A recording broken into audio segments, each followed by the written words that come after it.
Okay. So we are live. We are live on Skills Rwanda Facebook page, Skills Rwanda YouTube channel. We're just going to give people 30 seconds to join. We already have like 8 people. So if you're here, please just tell us where you're from, where you're watching us from. Please let us know. My name is Lydia, and I'm your host for today's career space. And I'm very happy to be here. Today's topic, this is the topic that we're going to be discussing: how to succeed in your career search. So if you've been job hunting and you haven't had any luck, just be kind to yourself. It's not the end of the world. And please tell us in the comment section, send your likes, tell us where you are and where you're joining from. Again, my name is Lydia, and just in a minute, I'll be bringing on the people we are on. Who are on with me today. We have special guests. We have so much content to cover, so I'm not going to waste so much time. I'm just going to remind you why we're here and why Skills Rwanda exists, as well as why Career Space is important. This is to share with you information that is relevant to the market, to the job markets in Rwanda today, so that you can stand out, so that you have the right information where to get it from.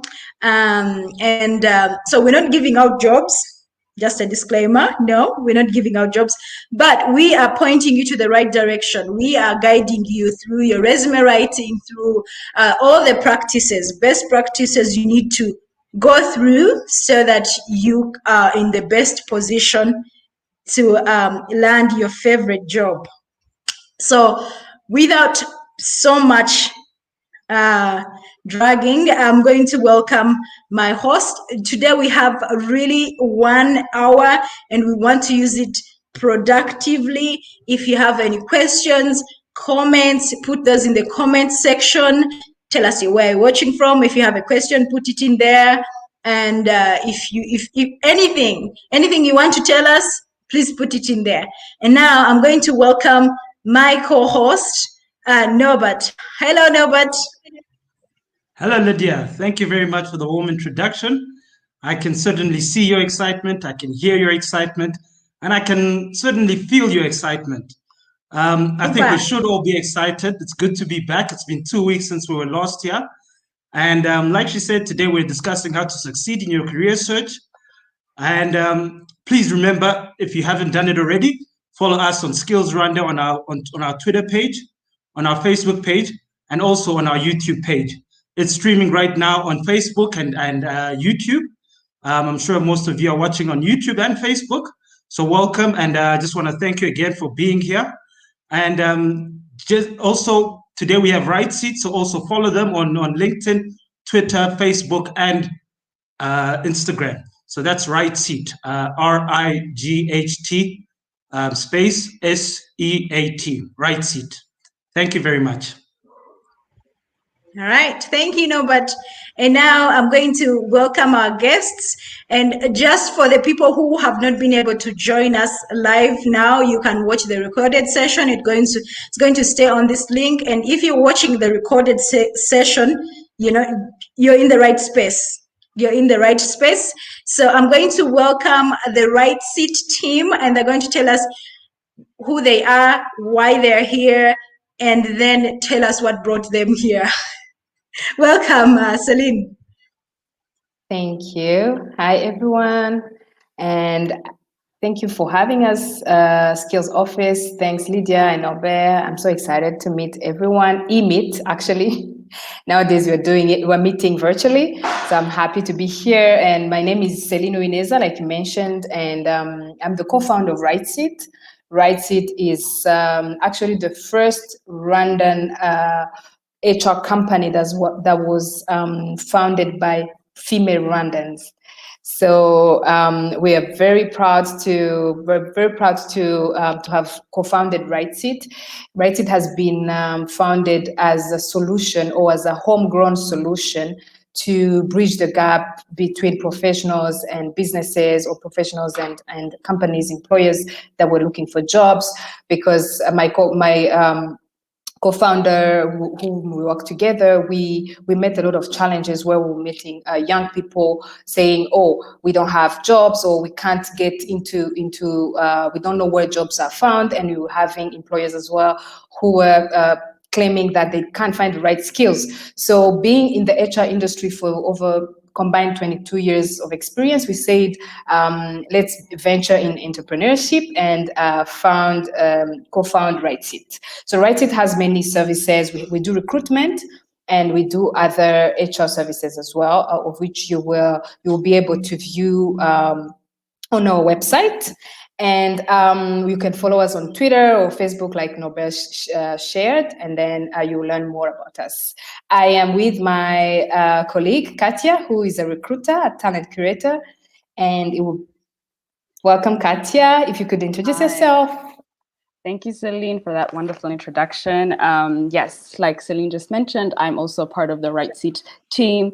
I'm happy to be here today. I'm a talent curator at RightSeat. That's just basically a fancy name for a recruiter.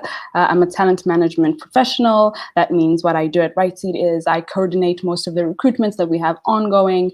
And I've been with RightSeat for 2 years now. And yes, I'm very excited for all the good stuff that we have to share with everyone today. So yeah, thank you for having me.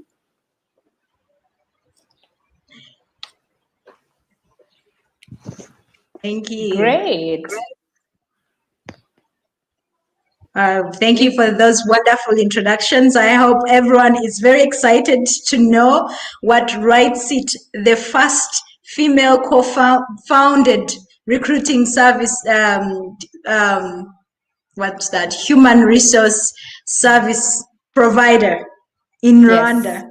Yes. What they have to offer for us. So please stay put. The content is great. Personally, I can't find the words to put it. So just stay put. Tell us. Just follow along. Any questions you have, drop them in. We'll answer those in the Q&A session. And now I'm going to welcome Celine to share with us the presentation for today. Thank you, Lydia. Are you seeing my screen now? Yes, we can see your screen. Great. So I heard that we have an hour, so we'll try and make sure that the presentation is less wordy and more interactive. And we'll just jump into what we prepared for you. Like Lydia said, this is one of the topics that Skills Rwanda has prepared for young people, or for people who are looking for jobs, who are looking for a change in their career. And this is relevant to either you are straight from university or from school, either you have 16 years of experience like some of us, either you have two years of experience. This is relevant to anyone who is trying to see how to search for your next steps in your career. Before we jump into that, I just wanted to share with you some data that we captured last year at RightSeat. During our recruitment, this is a recruitment per industry, and it's a period from January to December 2020. I just wanted to share with you the industries that we've been recruiting for and the months that have been very, very busy for us. Again, disclaimer, 2020, like we all know, had been a challenging year, but still we were able to recruit for these companies. So if you could see here, these are the industries that we recruited for, and I'm sure everyone on this live will find themselves here. September has been a peak month for us, where financial services recruited a lot of people, and so this is mainly the explanation on how many people we recruited. And the positions we've been able to recruit. And if you could find yourself here, that would be great. But don't worry if you don't find yourself in terms of industry interest. Don't worry, there are so many industries that you could tap into. Then we're going to talk about the key steps to revive your career or your career search. We're going to talk about mainly 6 topics today, and I won't spend too much time here explaining each one, because we'll do a deeper introduction, a deeper development during the presentation. But basically, we're going to present these in terms of how do you strategically revive your career or your career search. So step 1 and step 2, we're going to talk about the key elements that compromise a well-defined target. Means you are maybe in your last year of university, and you've been hearing a lot about, oh, you know what, people without experience don't have any jobs, or don't have any chance to find a job. But the question, during this presentation, what I want to challenge you is, if you could stop blaming the market, or blaming people for not finding or giving you jobs, if we could work on ourselves. Have we done all it takes? Because, hey, again, the market is hard, it's very competitive, but we need to do everything that it takes to make sure that we are at least ready for when when your career is starting, or when you want to change your career. So number 1, we really encourage you to conduct in-depth research. You need to be familiarizing yourself with job search tools, resources that are relevant. We've put some example here. Bridge Career Services or RightSeat or LinkedIn also have a job on a job search engine, or other recruitment agencies here in Rwanda. And especially we will emphasize on this, follow them online. Nowadays, we've seen that 2020 have really pushed us to go digital, to go online. If you are not present online, some of the things you miss out on, many opportunities are there. And during your research, when you're done, familiarizing yourself with every job search tools and resources that is available here in Rwanda, you need to start now defining the industry that you're interested in. For example, if you are in tourism, or if you are interested in tourism, tourism is broad. So what type of tourism industry, or industry that you are interested in tourism?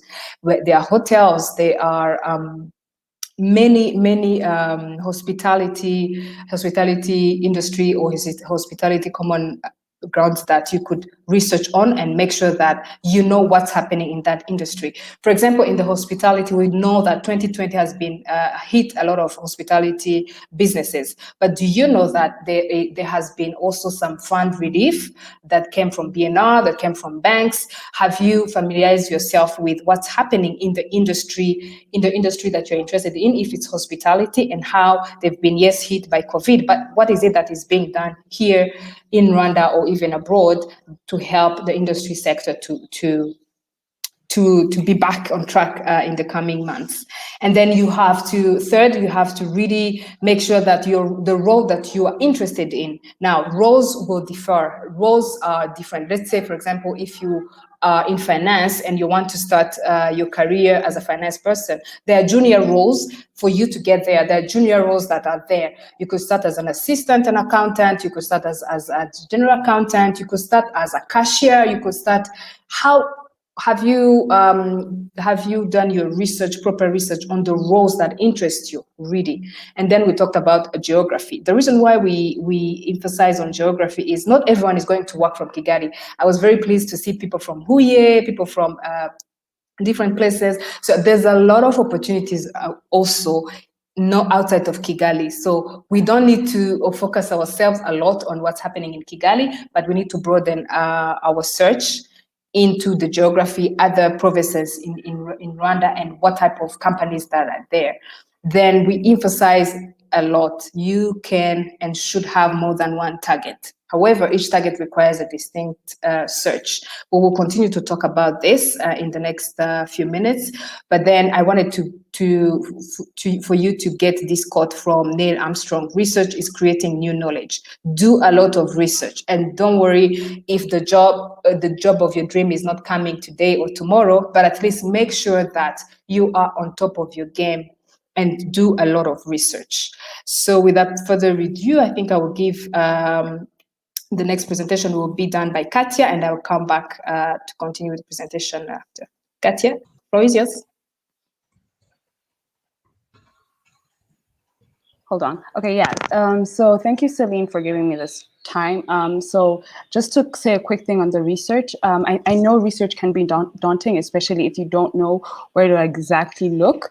I will say the search tools that we shared are very important. Hold on.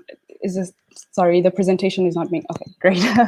Presentation is back. So yes, the search tools that we listed there are very, very vital because they're going to guide your search. So for example, with RightSeat, we do post a lot of jobs on there. And when we post the jobs, we are posting the different clients that want us to recruit for them. So then on that, it could give you like a starting point where you would then go and do a LinkedIn search of some of the clients that we recruit for. And you could also see what other positions exist at these institutions, or on LinkedIn, for example, what other institutions are doing the same things as these institutions that you might be interested in. So definitely make recruitment agencies in Rwanda, such as RightSeat, or even like British Career Services Rwanda, all these places are going to be your friend, and they're all online. So that's amazing, and it's very easy.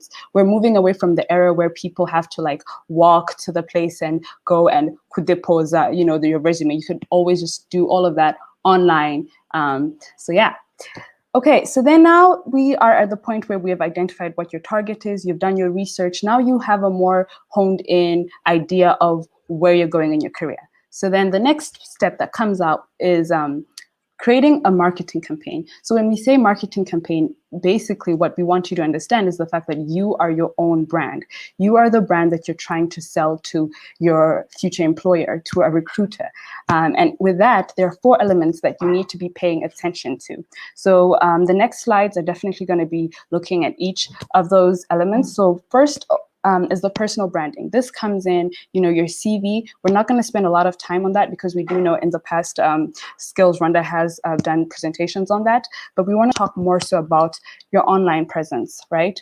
And in this regard, we're not only talking about LinkedIn, which is what a lot of people are used to, but social media. Guys, social media is so important because nowadays you have hiring managers, and as a recruiter myself, I have had instances where I have gone on a potential applicant social media page, be it Twitter, be it Facebook, and kind of try to get a picture of who the person is. So that means that you need to be aware of this.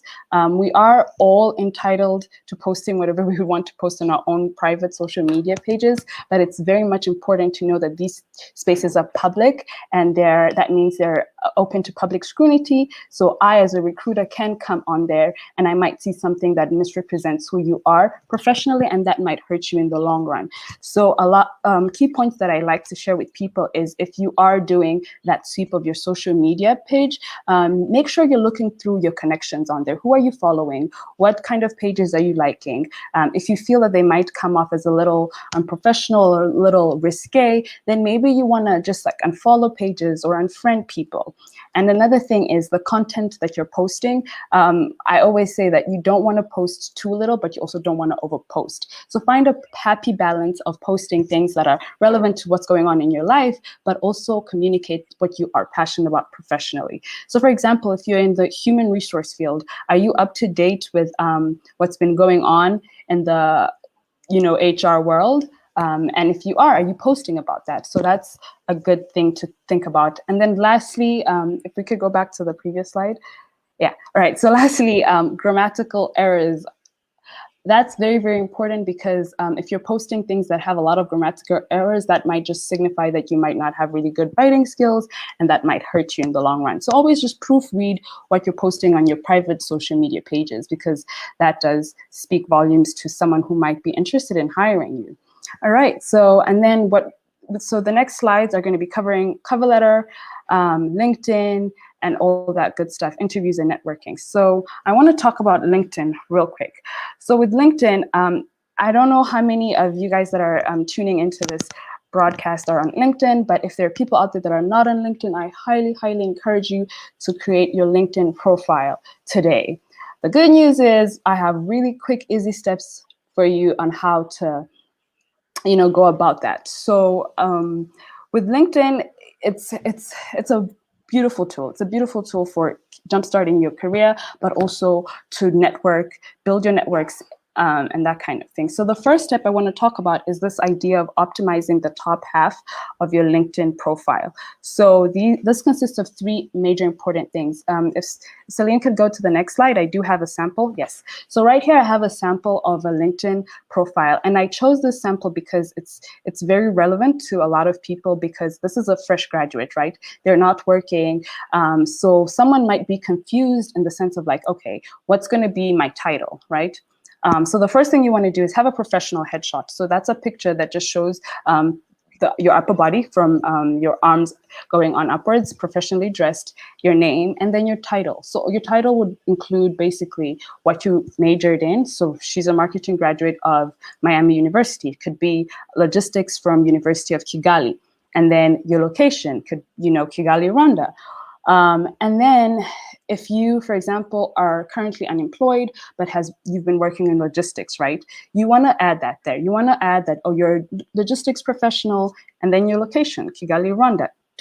Please do not ever put something in your title that is not relevant to what's currently going on right now. For example, if you worked at RightSeat, but you're not working there anymore, please don't add RightSeat on your title.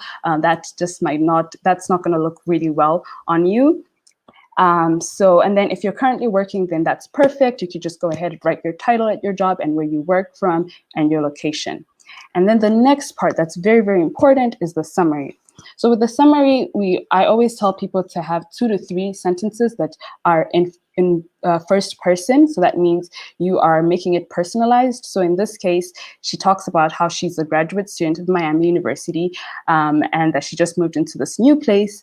And she talks about the places where she was previously employed. So the summary needs to have your work background, or in your case, the skills that you might have, and then also talk about what you're interested in. And lastly, if you're looking for an opportunity, it's totally fine to put it in there that you're seeking an opportunity, for example, in human resources. So it doesn't need to be lengthy. A couple of sentences, and that is enough, as long as it has that personal touch that describes what you're passionate about and your experience. All right, so if we could go back to the second point, so the previous slide. All right, so then the second part of creating your LinkedIn profile is very much self-explanatory. This is where you're including your relevant work experience. And a lot of people that are just graduated might be challenged with this because, okay, they might think I don't have work experience. But if you have any sort of volunteer experience, if you know that you're part of an extracurricular activity in university, for example, you were part of a tutoring club, you were part of, for example, in high school, you were part of IRG, you were like the treasurer or something like that, that's very important. People want to see that. So you can put that under your work experience because that still speaks to the different skills that you bring to the job market, right? And then moving on, the third step is your education and your training. So here I always tell people, if you are still in university, it is totally fine to put your high school, but if you've graduated from university, please don't add your high school. It's really irrelevant. So just go ahead, add if you've graduated, you can add your university. If you have a master's, add that, a PhD, add that. It's not really necessary to put your high school, your primary, that's all unnecessary. And then another thing, training. So this is like professional courses that you might have taken to grow your career. Add that information too. There are a lot of professional courses out there. For example, if you're an accountant and you're doing your, the certified public accountant certification, put that in there. And LinkedIn is very cool because it allows you to also upload those certificates. So you could definitely go ahead and do that. It just makes you look more interesting to a recruiter. Number 4, so this is the easy part. This is the part where you just need to know yourself and you need to know what you bring to the table. Including keyword specific skills. So when we talk about skills, LinkedIn allows you to add over 50 skills. And this is a combination of hard and soft skills. When we say soft skills, these are more specific to who you are, your personality, your behavior. For example, if you're a team player, if you're detail-oriented, if you have time management skills, those are all soft skills. But But then we have hard skills, which are very, very important. And these are the things that really, really set you apart, is the more tangible technical skills that you offer in the position that you're in. So for example, if you're a graphic designer, what skills do you have as a graphic designer to perform the job? If you're an accountant, tax reconciliation, all of those are the type of hard skills that a recruiter is going to be looking for. So I always tell people to have more hard skills than they do soft skills. So yeah. And then number 5, accomplishments. A lot of people tend to forget to add accomplishments in their LinkedIn. So please go ahead and do that. And when we talk about accomplishments, this means awards and or languages. So if you got an award in your university, for example, if it was like a math award or anything like that, put it on there, especially if it's relevant to the job that you're looking for. That makes you stand out. The whole thing is, we live in a country where most of the people are multilingual, so they speak Kinyarwanda, French, and English. If you have that, if you know you can express yourself in those 3 languages, please put that on there on LinkedIn. It makes you look good. And then I guess the last step, which is usually optional, request a recommendation. It's optional, but I always feel the need to put it out there. If there's someone among your connections that you know can vouch for you, you can reach out to them through LinkedIn and they can write you a very short recommendation that a recruiter or anyone visiting your profile can see. And then the last thing I want to touch on is, once you've done all of this on LinkedIn, who are you connecting with on LinkedIn? So a lot of people might operate under the misconception that they don't have networks. But if you went to high school, you want to connect with people you went to high school with, your professors in university, the students you were in class with. And if you've done your research about the different industries, connect with those people that are in those industries. Connect with RightSeat, connect with RDB. As many connections as you have makes you look good and makes your LinkedIn profile stand out. So I guess that's it for LinkedIn. We can move on to the next slide. Okay. Thank you, Katia. I'm gonna go ahead and present. Thank you, Katia, and you touched a very important point on networking. Networking, guys, is very, very important. I've heard, the story here in Rwanda or even across that. Oh, nta muntu nzi, ntabwo nzabona akazi kuko ntaziranye n'abantu bakomeye, cyangwa ntabwo nziranye n'abantu benshi, or I don't know where to, I don't know this person. If I could know this person, guys, at least what we always say and what we have seen that works is you need to create your own network. And remember, like Katia said, if you are interested, for example, in finance, have you followed the new finance investment company that has opened? What type of finance companies that are here in Rwanda that could benefit you? Dream about those companies, and do not feel, intimidated by these big names, because you know what, you have skills to offer as well. So create those networks, and how to create those networks. We have a lot of material that we will share, but the first stage is really to know that you know more people than you think. You know more people than you think, and really you need to make sure that you understand that and you believe in that in yourself, that you know more people than you think. If you know 5 people, those 5 people know 5 people, other people. The 5 people that your friends know other 5 people. So you have to really be confident that you actually know more people than you think. The next step will be really to research and do an approach online. For example, if you are interested, like Katia said, in graphic design, how many companies are in Rwanda that do graphic design? Do you follow them online? Can you try and make sure that you like what they do, and or retweet an interesting article that they write on, and make sure that your networking is really building a mutual beneficial relationship. It's built over time. So the request comes last. So most of our friends, or most of the graduates that we meet, always come to you and they're like, oh, can you find me a job?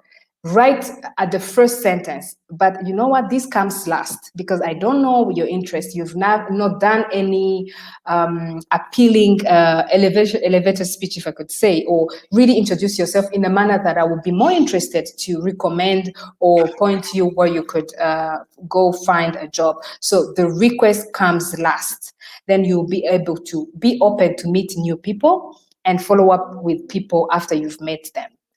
This is another matrix that we always make sure that we highlight. So how the people you know are based in these 4 categories. And the first category here, you have people who have high willingness to help, but low relevance to go. Let's say you have people in your family, they want to do everything it takes really to help you, but maybe they don't have with the goal that you've set yourself, they don't have the right information to give you. Then you have high willingness to help, but with high relevance to go. So make sure that all your connections, you will place them in these 4 categories. You have people who have low willingness to help and low relevance to go. But the most important part is here. You have people with low willingness to help, not because they don't want to help, but they don't know you. You've never followed them, you've never approached them, or any other reason, but they have high relevance to the goal. So make sure that even if you don't know the DG of Skills Rwanda, for example, but make sure that you at least inform yourself online and follow her online, and make sure that you see her or his interest that you see, and then you will be able to follow them. If you don't know people, do not worry. You must be willing and able to expand your support base, because all of these people, the people you know at school, your professors, the people you meet online on platforms such as this are very, very, very important. Then you have these are the steps or best practices for you to make sure that you have a winning pitch. You have to make sure that if I approach you, or if you approach me, or anyone that interests you, you introduce yourself in a manner that, oh, I'm looking for a job. But you need to really be more compelling, and we will give you we will give you this presentation so you practice. We're not going to talk about how to practice, because this is going to be, we don't have much time, but go home with this homework that you need to have an introduction, not during interview only, but or saying my name is this, I graduated from here. No, but having a more interesting pitch that will get the people want to learn more or hear more about yourself. Then have the art of follow-up. You have to send a thank you note when you've finished to meet a person. Then you have to send an article of interest or give a result updates. These are the things that you could do after meeting a person that interests you. You need to make sure that you have a follow-up. Katia will talk about it later, but you really need to make sure that you get a contact of this person, or you're following them, or you congratulate them if you've seen something online that they've done. And then you could also offer a solution to a business problem, because you also have skills. Do not think that you don't know anything, because everyone's opinion counts, and you have skills that could help a big or a small business program. Then I will hand over to Katia. Okay, thank you, Celine. So now let's say you've networked, you've done your research. Now you're at that fun and exciting, sometimes again challenging part where you're actually now applying to different job opportunities. So with most job applications, they do ask for 2 things: a CV and a cover letter. I know from my own experience, I've had a lot of people talk to me about the fact that they do get discouraged when they see that the cover letter is a requirement. So I'm here to give you the good news that the cover letter is really not that challenging. It's basically you adding a personal touch to what's already in your resume. So it's not the same thing as a resume, but it's complementary to your resume. So what I have here is basically what goes in each paragraph. So I always say that your cover letter needs to have a minimum of 3 paragraphs: an opening paragraph, a middle paragraph, and a closing paragraph. So if we could see So if we can go to the next slide that has a sample of a cover letter, I'll talk about what goes into each. So with the first paragraph, the thing I always tell people to make sure you're including what position you are applying for and also the place that you're applying for. So for example, this person is applying for the account manager position at a Tuesday region, right? And then the next thing you want to do is, for example, if you are currently a recent graduate, put that in there. Communicate what your recent status is. Or if you're currently employed somewhere, communicate that. But if you're unemployed, on the other hand, don't add that you're unemployed, but you can always mention that in your previous role at a different organization, these were the skills that you got there. So then another thing that goes into an opening paragraph is you talking about your experience. So the experience that you have and the skills. So yeah, you want to mention the position you're applying to, the skills that you bring to the table, and if it's applicable to you, your current status. If you're a recent graduate in a specific field and that's the field that you want to work in, add that in there. All right, and then we go to the middle paragraph. So with this cover letter, we have two middle paragraphs. So we have the one that starts by, during my previous role at Comesa Tech. So with the middle part, it's basically the meat of the cover letter. It's where all the juicy information is found. And what you're going to put in there are two things. You want to mention your accomplishments and you want to mention the skills that you have. And all of those things are backed up by concrete examples from your past experience. So it's not enough to say that, oh, you're detail oriented or you have interpersonal skills, you have business development skills. No, you want to say projects that you worked on that amassed to these skills.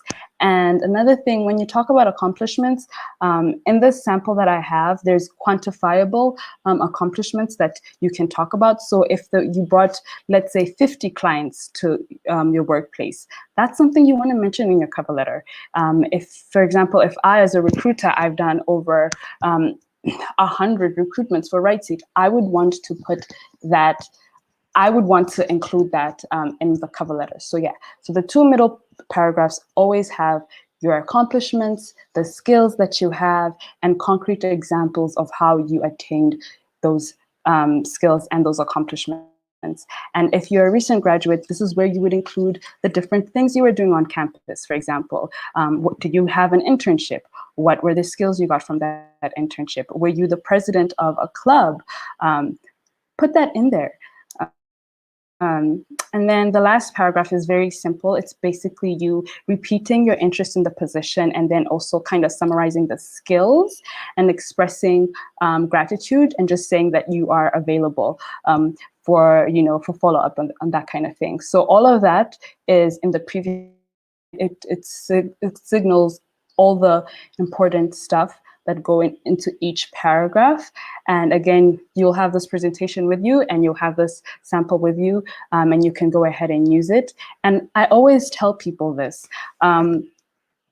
if you stay ready, you don't need to get ready. That means if in your job search, you can go ahead and craft one standard cover letter that's going to help you throughout. And every single time you apply to a job, you just get that cover letter and then start tailoring it to the job that you're applying for.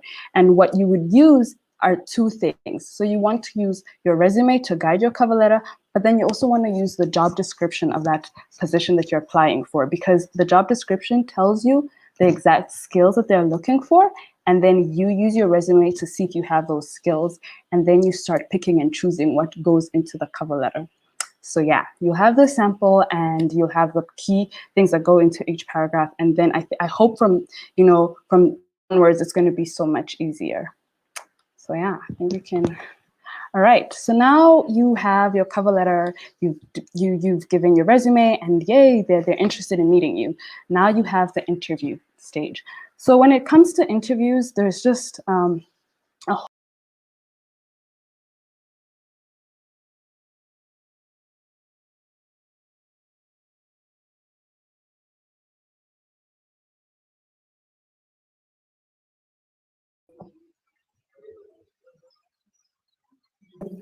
Did we lose Katya?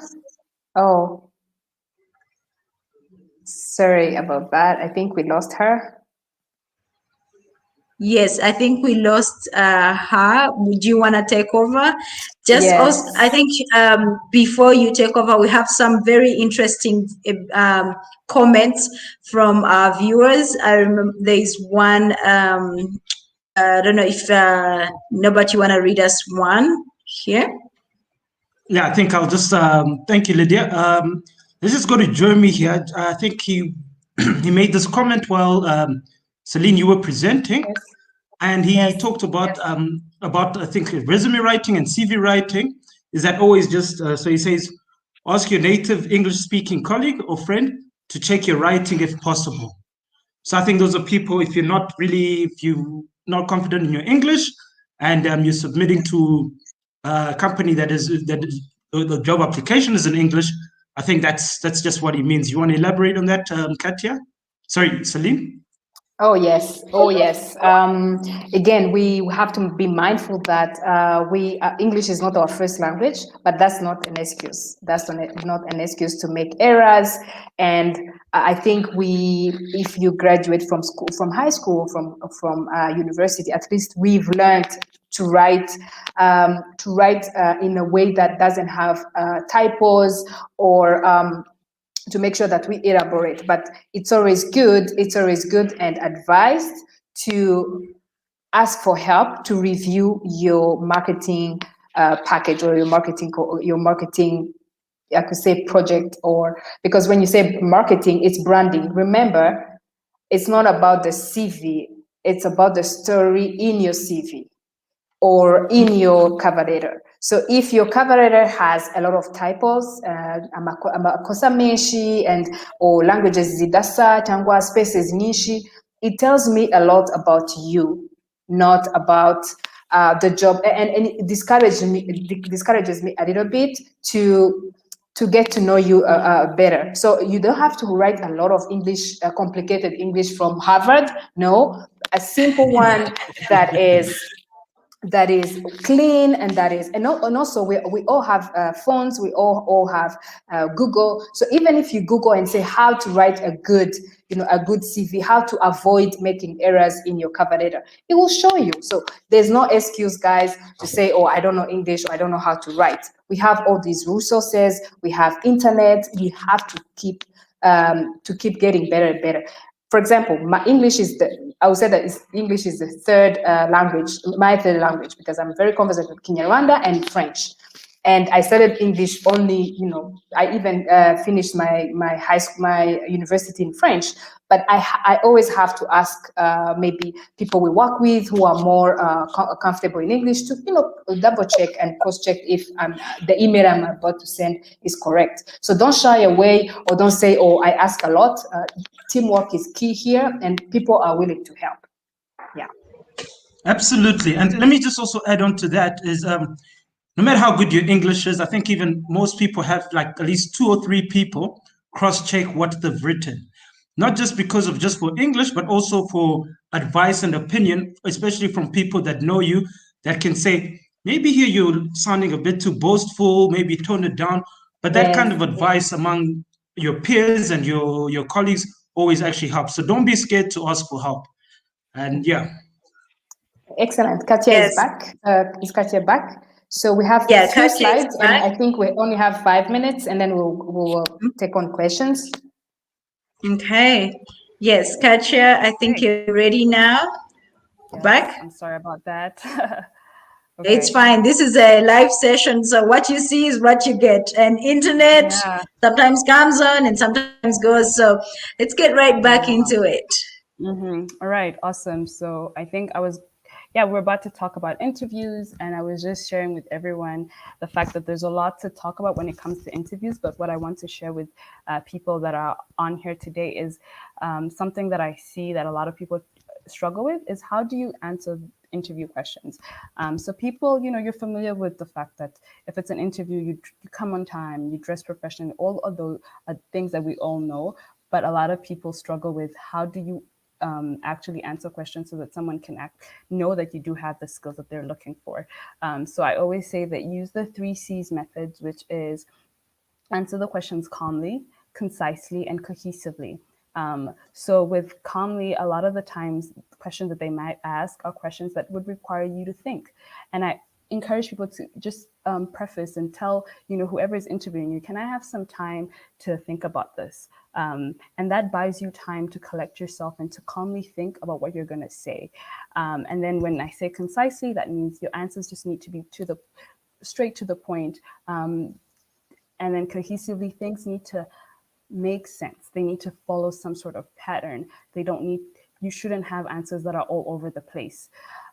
So then the 3 steps that I encourage people to follow is this. Basically, what you want to do is always answer the question directly, get straight to the point. For example, if someone's asking you a hypothetical question about, tell me a time when you resolved a conflict, right? You want to get straight to the point in the sense of like, don't start off your answers with giving the background details and all of these things. Tell us what the situation was. For example, my boss made an error in payment. That's the situation. Because I, as a recruiter, I want to know more so about what did you take away from that situation. I'm not really paying attention to what exactly happened, the nitty-gritty of the situation. That's not what I'm looking for. I just want to know if you got something from that. So yeah.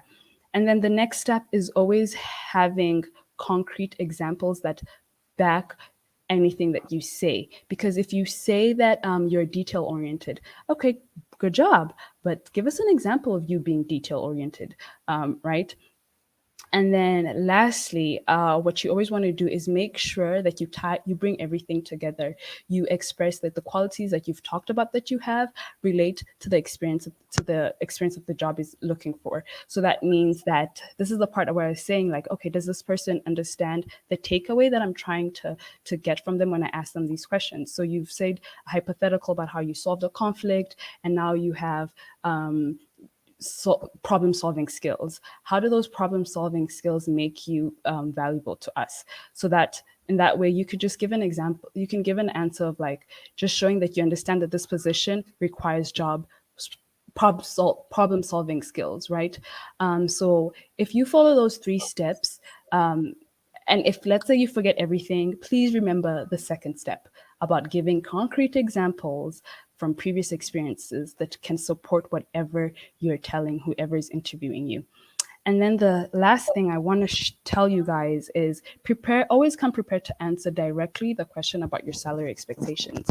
I will tell you this as someone who has sat in on so many interviews, it actually looks really badly on you if I ask this question and the first thing that comes out of your mouth is, it's a challenging question. See, you just have to be straight to the point because I'm asking you because this is information. It's not going to hurt you in any way. It's just something that I would want to know and see if I can work from there with that information. So that means you either give me a range that you're in, or you give me a minimum.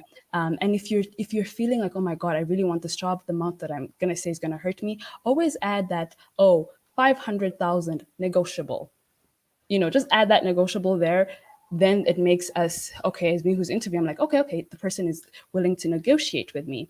And another thing, it's always give a net figure, not a gross and net figure, take home. So just mention that it's 500,000 net. All right, so yeah, and I guess we're gonna move on to the last. Oh, and the last thing that I wanted to mention, always follow up with whoever is interviewing with you. That could always be an email thanking them, or that could just, because that way you stay in the minds of the people that interview with you. So yeah, I think the next part is Celine's part, and then we're coming to the end of this presentation, and we can start with the questions. Yes, I wanted to emphasize on this, give a concrete example from previous experience. Remember, every experience you have, whether being at school or being in a club, having a sort of a responsibility that you had previously is very relevant. It's very relevant. Do not downgrade your experience saying, oh, I never worked there. For example, in WriteIt, we've been able to hire 3 graduates straight from school. Since the day we started with 1, and then now she's moved on to her career. Now currently we have 2. including Katya. She came straight from school, from university, and she didn't have working experience, but she had a lot of university experience. And another colleague that didn't have any experience but has skills and has been involved in church activities or youth activities or volunteering or in their neighborhood, Mukagari, muri evenement zose, maybe you've been organizing, even you've been organizing events, in your family. So those are the things that are really, really important, because remember, the interviewer knows that you don't have a lot of experience. What we're looking for really is to see if someone is really confident about being able to be trainable, being able to learn, and being confident enough to say, okay, I don't have much experience, but this is the experience that I have and it's relevant. And lastly, about following up, it's really, really important, guys. If you've been doing an interview maybe last week, please get back to the person who sent you an email and send a thank you note for having me for the interview. I look forward to the feedback. So this is the end of the presentation. The last step is really to make sure that you stay motivated and organized. And starting from today, invest your time strategically. Make sure that you have 10 to 15 hours per week to do everything that we talked about. You have to reserve some time during the week to have at least 2 hours of research, 2 days of refining your profile, your LinkedIn profile, and your social media, following people and companies that interest you. And please aim for 80-20 rule for networking versus job posting. Don't see any job because you're looking for a job, just posting on all jobs, Be strategic and start your networking. Make sure that you aim at 80 networking, that's following up with people, that's attending events such as this. Thank you, Skills Rwanda, for creating such a network that is very strong. The people who are in here are your potential colleagues, are your potential employees, are your potential employers. You never know. Just make sure that you stay connected. And then you should aim at multiple companies because it leads to multiple opportunities. And once you've done that, after some days, after 3 months, you have to revise, go back again. I do that myself. I have to revise my social media pages, my LinkedIn profile, yet I have a lot of experience and I'm not actually looking for a job per se, but I need to be relevant. I need to stay relevant and make sure that stay motivated and organized. And then we will also be hopeful. Be hopeful when you meet a person. Don't immediately say when you're not networking event or when you meet someone, don't immediately say, "Oh, nabuza kazi. Oh, mazinya kitando mushomeri." I know it's very hard. Ariko, what we're looking for and what everyone looks for is positivity. I've been searching, I've been doing this, and I'm very hopeful that something is coming my way. Thank you very much. So stay in touch. We can register in our database. I think Lydia will share the link to our career and to our social media pages. And if you have any question, you could still follow us and send us messages on our social media pages. Thank you very much. Thank you so much, Celine and Katya, for this wonderful session. I think we have almost 7 minutes and we're going to use them very productively to answer your questions and also highlight some of the very important comments that you've shared with us in the comment section. But before I do that, we do have a comment from, it's a question actually.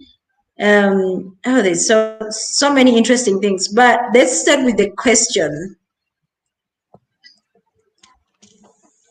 Okay, so this is a question from Grace, and she's saying, "Hello, hello. Thank you for this suggestion.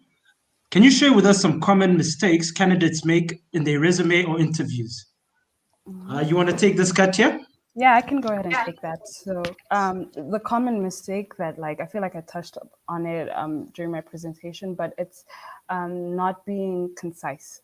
So with your resume too, there's this idea that, oh my God, I need to put everything that I've done in there. But rule of thumb is if you are just a fresh graduate, 1 page is enough. If let's say you have all the experience in the world, for example, you're like Celine, the maximum you want to do ideally is 3 pages, and that is a stretch, because most of the time as a recruiter, we're not really spending that much time looking over resumes. So they need to be brief and to the point, because again, there's going to be the cover letter that kind of goes in depth into the exact experience that you have. So your resumes need to be brief. That means when it comes to a lot of resumes that I've seen have information such as where people went to primary school, where they went to high school. That's not necessary. All I need to see is where you went to university, and also personal identification information such as your gender, such as your marital status. In the day and age that we're living in, all of that information is not required. So it shouldn't really take away from the space that you would have used to, tell us more about the experience that you have. So that's what the resume. And then interviewing, again, a lot of people are not straight to the point. They go on tangents. They feel the need to give all of this information. And at the end of the day, it all kind of, it's a representation of the preparation that you did for the interview. So what you want to do is really prepare and make sure you have concise answers that, again, touch on the 3 steps that I included, which are being able to give, straight to the point answer, direct examples, and tying everything back to what the job is looking for. So yeah, that's just a snippet of some of the major mistakes that are out there. But yeah. A few seconds, if I can add something to touch on the salary expectation. Most of people are afraid to talk about finances or money, yet you're there to negotiate. Interview doesn't mean that the employer has more importance than you. You also are there to learn about the company. Does it suit your values, or is it something you want to work? Is it a company that you want to work in? And also what you're bringing at the table is valuable. So don't be afraid. Don't shy away from saying, I don't know exactly the salary scale that you have in your company, but anything between 500 or 400. Don't also say, 5 million, yet you don't have any experience. Be relevant, but say, I know that assistant or officers in the market are earned between 400 and 600. I will start with that. I will be happy. So just be straightforward and be humble, but at the same time confident that what you bring on the table is valuable. Absolutely. Thank you very much. Thank you, Celine. I actually just want to jump in here before we go to our next question, because it's relevant to this point you just made. The salary thing is even something that even I struggled with when I was first applying for jobs and stuff. But just to make it easier for our audience, it goes back to that first point that you were saying about researching the job and knowing what it demands from you and what it's all about. And in terms of research, are there any sources? So if I'm applying for maybe a financial manager, are there resources where I can, in Rwanda, where I can check the salary scale of financial managers in Rwanda?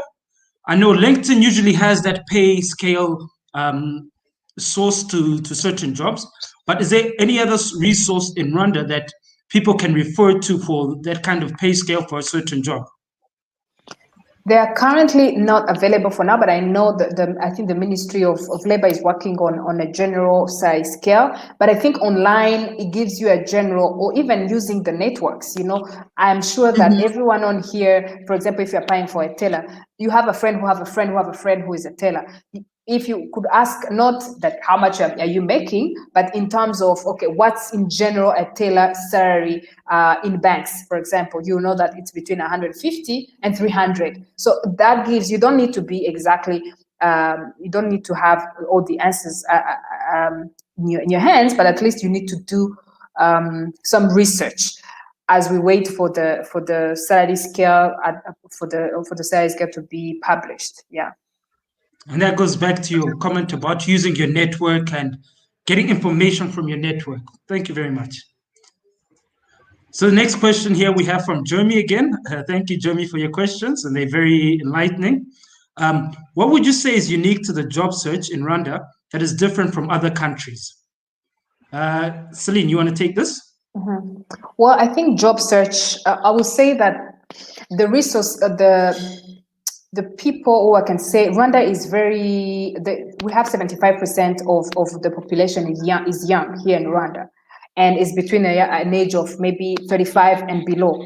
And you will see that skills force is really young, and companies come, for example, investors come and they want maybe people with 15 years of experience, 20 years of experience, and they want to interview 10 people. What we always say at RightSeat and emphasize and advocate is the skills force here in Rwanda is young. We have potentials. We don't have a lot of play and plug and play, but we have a lot of potential. With the right training, on the job training, they will be amazing. They will be flying stars. So what I would say that what's different here in Rwanda is really the young, the skills force that is young and doesn't have maybe a lot of experience in terms of years of experience, because we are young. But again, I think the most important thing is to make sure that the companies or investors are willing to invest in the young skills force. So there's a lot of there's other items, but this is the one key challenge that we've been facing that I could share with you, Jeremy. And thanks for asking. Thank you, Wonderful. Celine. I think I also just want to add on to that. And it goes back to also that research thing where if you're reading articles in the news and you're seeing where the country is actually moving towards, then you can sort of gauge at where the next cake of jobs is going to be at.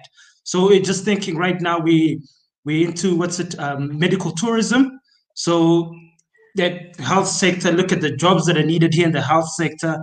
Then you also look at these emerging technologies, artificial intelligence, drone technology, and you just use what you're reading, what you're seeing where the country's going, and that would basically just kind of give you an idea, and then you can research more further on that through your network again.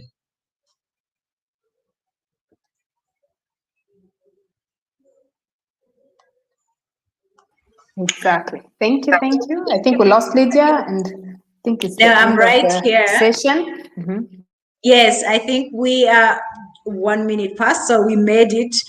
Just to give conclusive remarks, but before we go, I think we have a wonderful comment here. I think we wouldn't go without appreciating our panelists, as well as acknowledging the people who've been sharing their different views and appreciating the wonderful program and how what people are learning. I think it's really important, and we're very happy to receive your feedback. If you have any questions, please drop still, even though the session is ending, you can drop them in the comment section and we'll get back to you about them. And I'll leave the rest to for Celine and Katia to give your slider remarks, very conclusive remarks as we wind up this session. And once again, I want to thank so much our viewers for sticking around with us and giving your wonderful comments, views, likes, sharing everything. We appreciate the love, and please share the knowledge with the rest of those who haven't been able to join the session. Yes, Celine, your remarks. What I want to say as a concluding remarks is really it's more of just a homework. We know that the market or the jobs are lacking, if we could say. There are not a lot of opportunities for everyone right now, but let's rest assured, let's be confident that if we do our homework well, if we do everything that it takes for us to get ready, like Katia said, let's get ready and have everything ready for the opportunity to meet you, or for you to meet the opportunity. So, and also, I know we talk about all these things, and people may think, oh, this is a lot of theory, but rest assured that these are the steps and many more steps, but these are the primary steps for you to stand out and make a career story out of what we will be discussing. So thank you very much. We had 1 hour was short. We had to rush through things, but I will send a document that Lydia will be sending to you as a homework, as an exercise to help you in your career search. Thank you. Yeah. All right. And I just wanted to add on to what Celine said is the fact that at RightSeat, we do a lot of the things that we talked about. So please make sure you go check us out and reach out to us, and we can help you with anything that you might, any additional questions that you might have had from this presentation. We're really here to help you and just answer those questions. A lot of the information that's out there is actually free. So just even in your job search, don't be scared to, just really put yourself out there in terms of like acquiring information and reaching out to people. So yeah, stay motivated and just stay active in your job search. Like I said, if you stay ready, you don't need to get ready. So thank you for having us.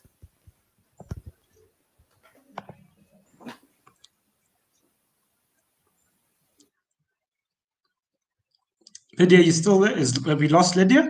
I think we lost her. I'm here. No, but have you given your remarks? Do you want to close us off? I was just waiting for you. But yeah, thank you very much, first of all, to our host, Lydia. I want to say something, just 1 second. I don't know if during the presentation you saw me going and coming. When Katia was presenting. Don't make the same mistake as me. I left the door open and the neighbor's kid came. So when you're doing an interview, and when doing an interview or when you're meeting people, don't do the same mistake I made. So we're all learning. There's no one who's not learning with this new digital era. So stay alert and make sure that you correct all your mistakes. Thank you. What a better way to answer one of the questions that was actually raised of what mistakes we shouldn't do. And you did it in a practical way to show them what you shouldn't do. So thank you very much, Celine, for that creativity. I don't know if you did it on purpose or if it wasn't, but I think it's very well understood. It happens to the best of us. So we're still getting used to this digital age. But yeah, thank you very much. This was a very welcoming session, and I think our participants enjoyed it. First of all, I just want to thank Lydia for hosting this event. You're always a lovely host and always somebody to share the stage with. And of course, Right Seat, you guys have been there for some time. Your contribution and your insights is very highly valued. Even myself, I learned quite a bit today. And I'm glad that we have agencies like yours, especially, and also to know that it's women-led, because we need that, and that's something we're pushing here in Rwanda. So I just want to thank you very much. And of course, to our audience and people that joined us, whether you joined us late, whether you joined us early, I just want to thank you for taking a 1 hour session today and joining us for this session. If you joined us late and you want to catch up on the session, it is on our YouTube page. It is on our LinkedIn, our Facebook page. So you can catch repeats of that. If you were here and you want to refer back to something Katia and also Celine might have touched on, you can always refer back to that. And please get in touch with Right Seat. They will help you. They're helping us with the labor market to shorten that gap between, to lessen the gap of unemployment. So please reach out to them. Don't be shy. They're here to help you. We're here to help you. And remember, just follow them on Instagram, Facebook, LinkedIn, and YouTube. And also follow Skills Rwanda for more of these sessions on YouTube, LinkedIn, and Twitter, and Facebook. Thank you. Thank you very much. Thank you very much. No, but thanks to our panelists. I just want to give one conclusive remark, and that is that we will be coming back next Thursday, not the next Thursday, the other Thursday, which is May 13th, and we'll be talking about professional internships. So if you're there and you've been wondering where you're going to find those professional internships, that's our next topic. So stay tuned, and we love you. Have a wonderful time. Bye-bye. Bye-bye. Bye. Bye, everyone. Thank you. Bye.